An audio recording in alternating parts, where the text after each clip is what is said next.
Henry Playhouse presents The Lonely Man.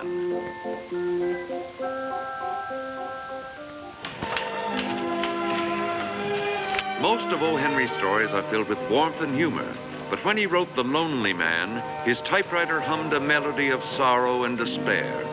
Certainly no other O. Henry character was ever drawn with greater care and patience than Sam Galloway, a man who rode alone, lived alone, and who believed that when he died, he would die alone. Heard you were heading my way.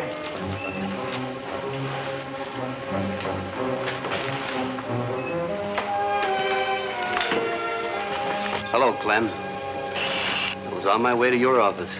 It's been a long time, Sam. I almost forgot that was my name. Well, you're too old to call Kid. How did you know I was on my way? Stage driver. He heard you tell the sheriff over in Placerville you were headed for my town.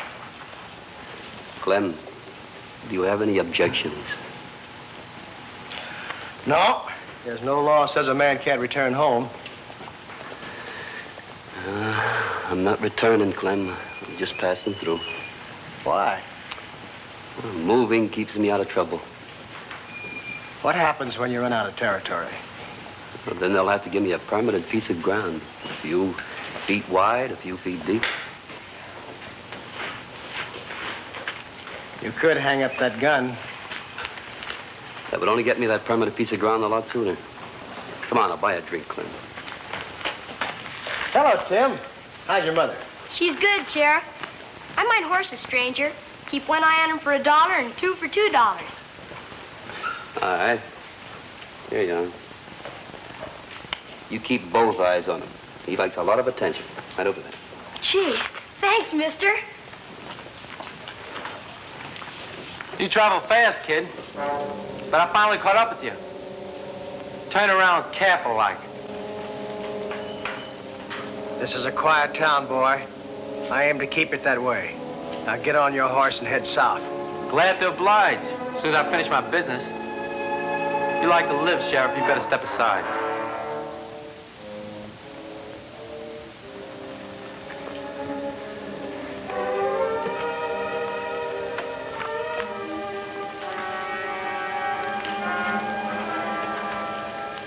What's your argument? Nothing in particular. Just tired of hearing how fast you are. It's not a very good reason for dying.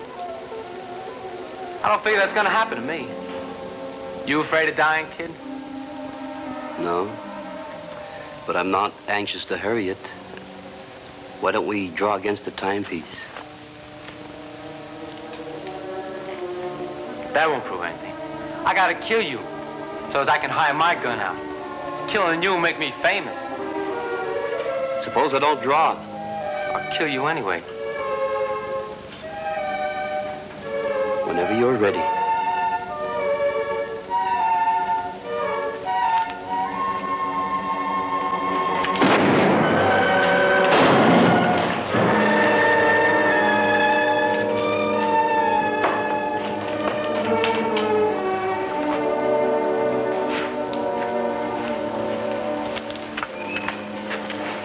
Dead, Clem. That's another killing added to my reputation. Only this time a little boy. It wasn't your fault, Sam.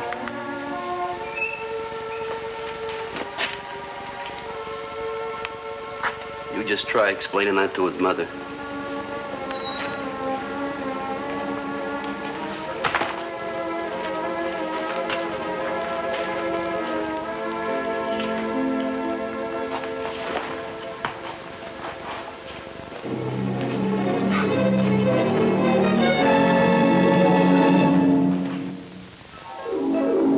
Kept his word, and for 2 years he moved around the Southwest, doing odd jobs and making enough money to support himself.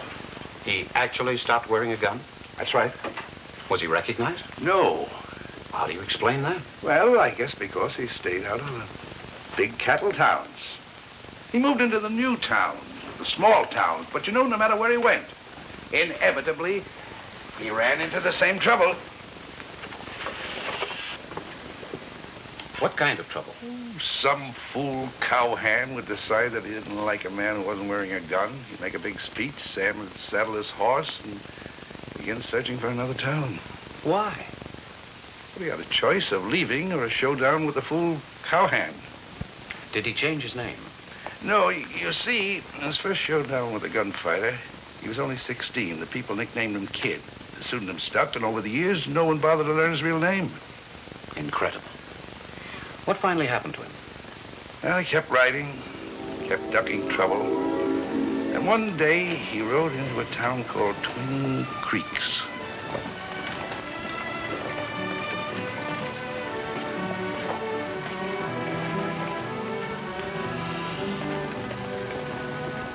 I'll pay $40 a month. After the herd is sold, I'll give each hand a bonus of $75. Please. I need 3 men, but I'll settle for 1 if necessary. Tommy and I'll pitch in and help. Please. There's no use talking anymore, Mom. They won't do anything. Not unless King James says so. You're right, Tommy. And that makes you a bright boy. Now, why don't you tell your mother to sell me her spread? I've offered her more than a fair price. If I were older, I'd try to kill you. You know, I bet you would. But that won't happen for a couple more years, and by then you and your mother will be gone for a long, long time from Twin Creeks. You already heard my answer several times, Mr. James. I'm not selling you 1 blade of our grass. I don't know. It seems to me, Mrs. Wilson, that you'd be much better off if you took my money, went back east where life was a little easier. Besides, if you don't round up your cattle real soon, you're going to be in some real serious trouble. And if that happens, I don't think I'll be so liberal in talking sale. I'll pay 100 and a 200 bonus.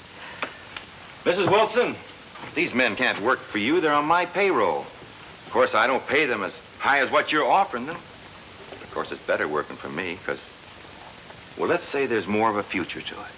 Mrs. Wilson, if it's agreeable with you, I'd be happy to sign on as a hand. But I don't think there's a cowboy in the world that's worth $100 plus bonus. So I'll be glad to accept your first offer of 40 plus. You talk like a man who likes trouble. I can't think of anything I like less. Do you know anything about cattle? And up until the time I was 10 years old, I thought that cattle and horses were the only animals in the world. You're hired, Mr. Sam Galloway, man. Whoever taught you about horses and cattle must have forgotten to teach you anything about guns. No, they didn't forget. Then you didn't listen very well. You see, when a stranger rides into town like you just did, and makes a play, I figure the least he can do is dress properly so he can back up that play. Mr. James, I'm not making a play. I'm just signing on as a hand for Mrs. Wilson. You might be making a serious mistake. I sure hope not.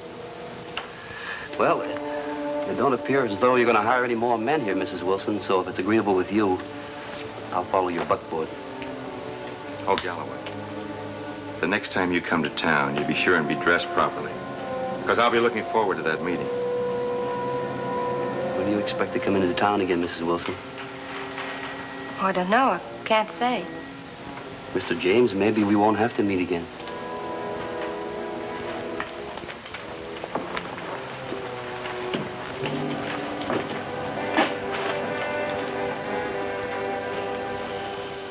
Over the next 4 weeks, Sam lived and slept in his saddle. He never stopped moving. He did a job which, under normal circumstances, called for at least 3 other outriders. He gave Tommy the task of searching out the strays, and Tommy did his job with a feeling of pride. And with each new day, the boy's admiration for Sam grew steadily stronger. Well, your dishes are all clean, Mom. Where's Sam? Just left for the night watch.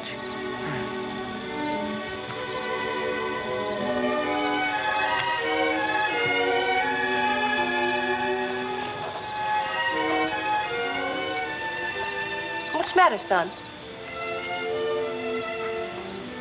He's a wonderful man, isn't he, Mom? Sometimes I've been thinking he's like my dad. A couple of times I've even pretended he was my father. Do you like him, Mom? Oh, well, I respect him. Do people who get married respect each other? Of course. They also gotta love each other very much. Then, Mom, I'd like you to try to love Sam. Because, well, I'd like it an awful lot if we could be together, always. Enough of that kind of talk. You spread your bedroll beside the wagon, because we'll all be pulling out the crack of dawn.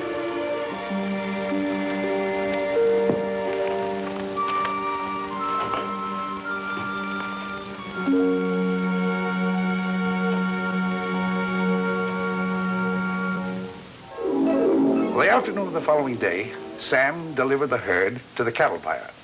You mean he went into town? No, the cattle buyer took possession at the railroad that cuts across Mrs. Wilson's ranch. Sam was about ready to drift when Marianne and Tommy convinced him that he should stay. I think Sam was happier than he'd been in years.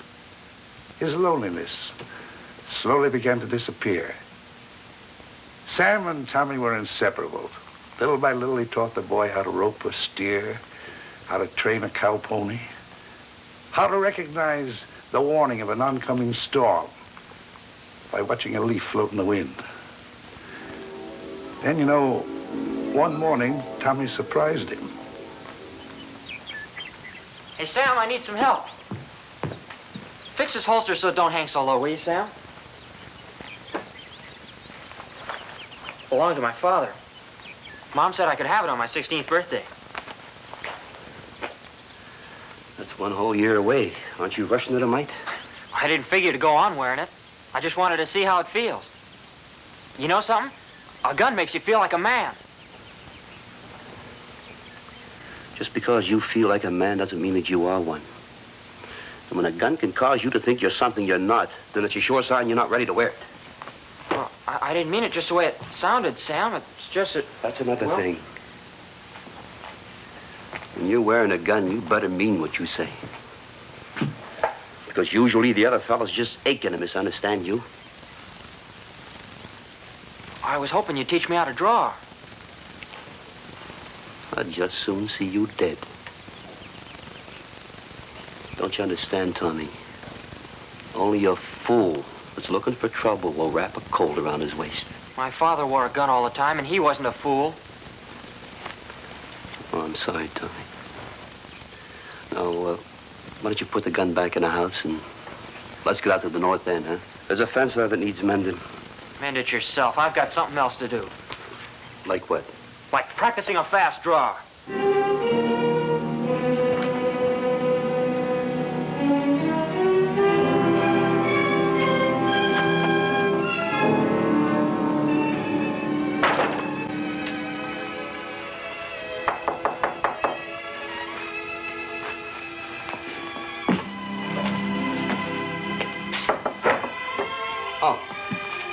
May I come in, Sam? Why, sure. Would you care to sit down? Sam, what's wrong between you and Tommy? What do you do? Oh, it wasn't his doing, Mrs. Wilson. It was my fault. What do you mean? Well, he was wearing his father's gun, and we had some words, and I kind of trampled on his feelings. You don't approve of guns, do you? I think they're an invitation to trouble. Not always. You know, I remember years ago, we spent a whole winter eating what my husband was able to hunt.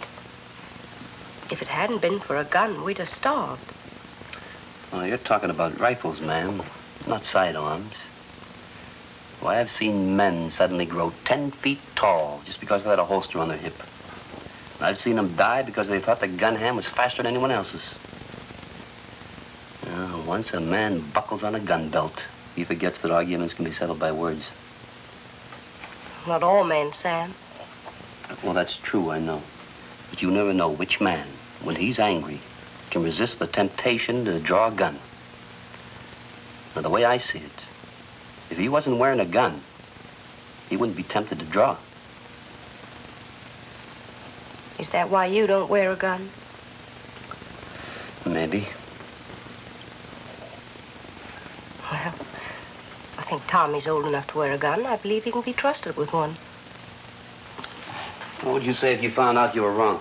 Oh, that could never happen, Sam. Mother always knows the good and the bad in her children. It's called a mother's instinct. Now, if it's agreeable with you, Tommy'd like to come in and apologize. Why, sure. Tommy? I'm sorry about the other day, Sam. I apologize. Well, there's nothing to apologize about, Tommy. Let's forget it, huh? Hey, I'll tell you what. Tomorrow I'm going into Twin Creeks for some grain. Now, when I get back, let's ride out and do some dove hunting. How does that sound? Great. If King's in town, there might be trouble. Well, chances are he won't be. Even if he is, he's likely forgotten the words we had. After all, it's been over 3 months now. Nevertheless, we'll go with you. But if we get back early enough, can we still go dove hunting? Sure. Good night.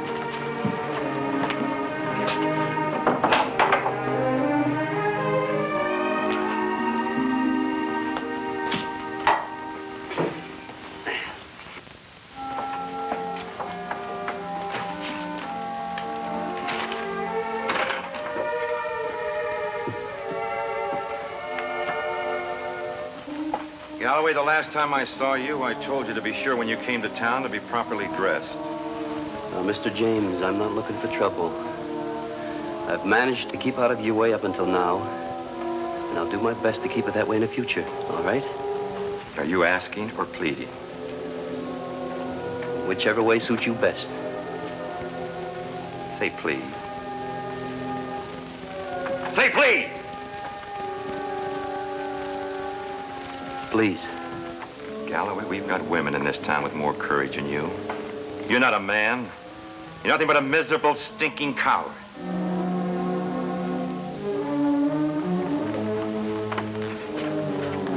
Isn't there anything I can say to make you wear a gun? No? All right, then, but I won't give up trying. I'm Mrs. Wilson. You're going to need 100 eyes from now on because I've got a feeling that ranch of yours is going to be mighty troublesome.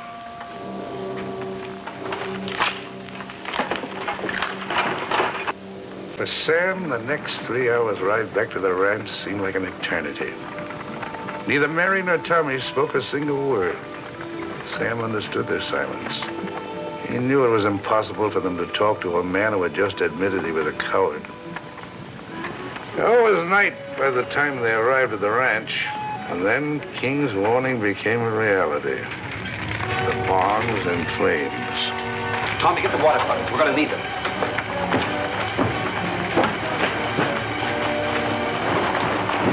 Throughout the night, Sam, Tommy, and Mary worked to bring the fire under control.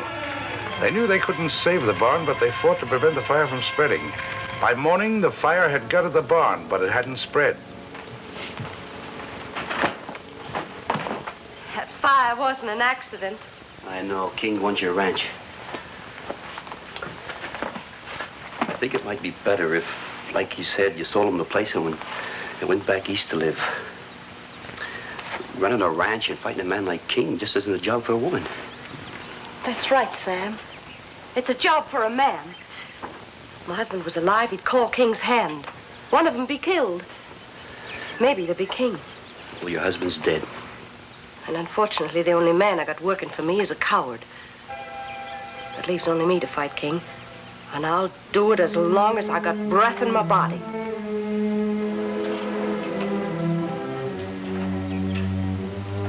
You know, in a way, I feel sorry for you, Sam. A man who's a coward is better off dead. Mom's right. You would be better off dead. Now pack your things and get off our ranch. We don't want your kind around here.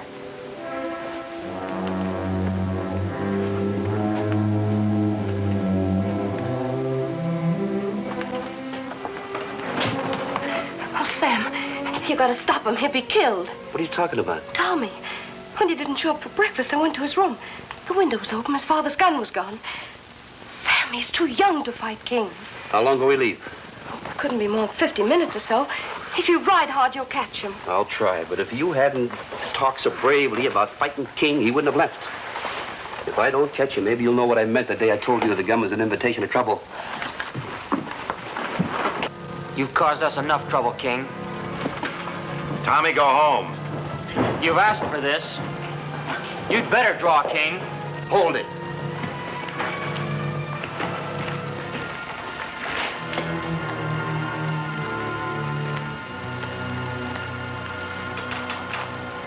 Would you have drawn against the boy, King? If he's old enough to carry a gun, he's old enough to draw against. Tommy, take off your gun belt. Stay out of this, Sam. This is my fight. Don't talk like a fool and take off your gun belt.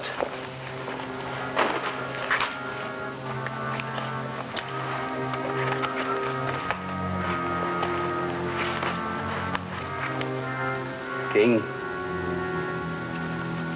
you sure this is the way you want to settle it? Mm-hmm.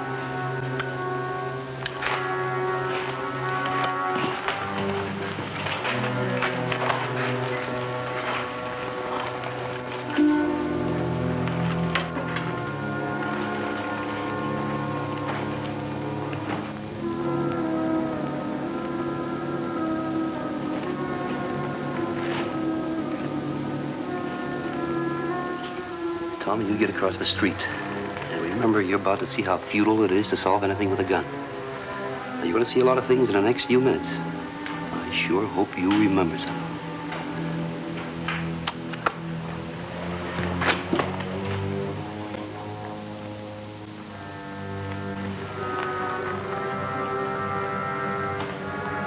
Who are you, Galloway?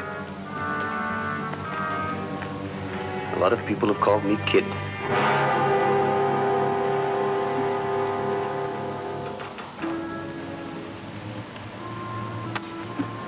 If you kill me, King, you're going to be a famous man. All right, whenever you're ready and feel lucky.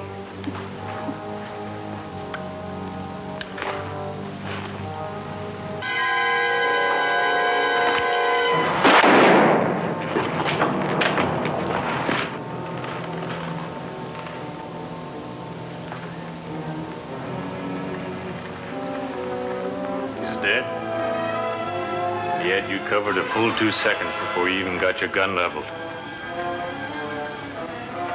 If he'd have wanted to, he could have killed you easy. I know.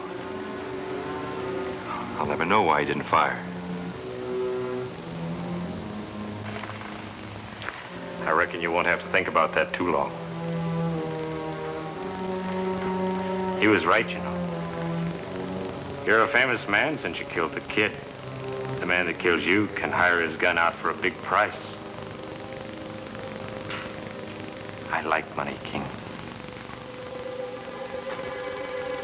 Go away. I have no argument with you. Yes, you have. Your reputation's enough for an argument. Like he said, whenever you're ready and feel lucky. If you don't draw, King, I'm gonna kill you anyway.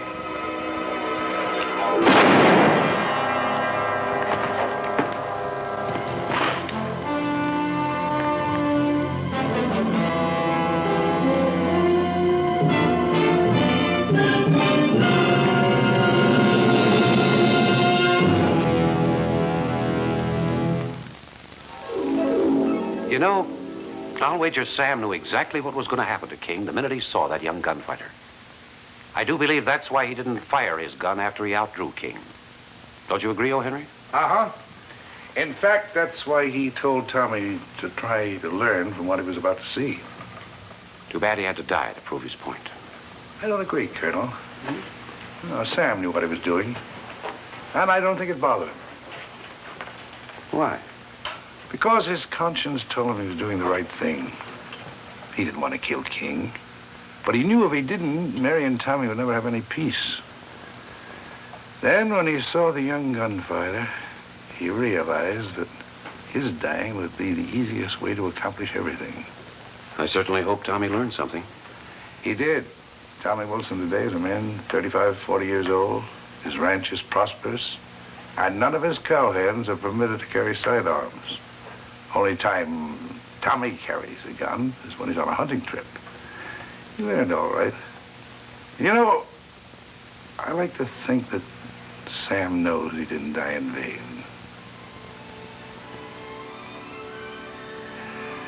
Well, Colonel, you want to buy the Galloway story? I certainly do. How much do you want for it? Suppose I let your conscience be my guide.